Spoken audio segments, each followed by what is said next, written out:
พันตรีสำราญรับผิดชอบเวียงงานเทคนิคองค์เทียม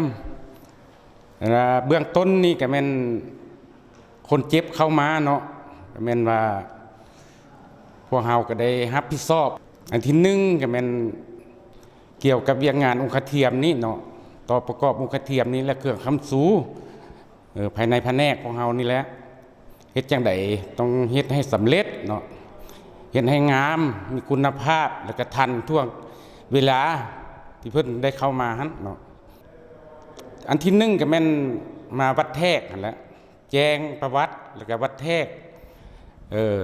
หลังจากนั้นแล้วก็แม่นเข้ามากวดวิศการจะได้กวดเนาะกวดกาแล้วจึงได้พันแป้งหลังจากพันแป้งแล้วจะมาสร้างแม่พิมพ์หลังจากได้แม่พิมพ์แล้วก็แม่นได้มาซุปแล้วก็แอบย่างเนาะขาดังก้าวนั่นนะถือว่าเป็นขั้นตอนที่สามขั้นตอนที่สี่เลยมันถือว่าสำเร็จรูปเนาะหลังจากเฮ็ดสำเร็จรูปแล้วก็ได้มามอบหมายเขาเจ้าและภาระบทบาทของเราและจังซั่นเนาะ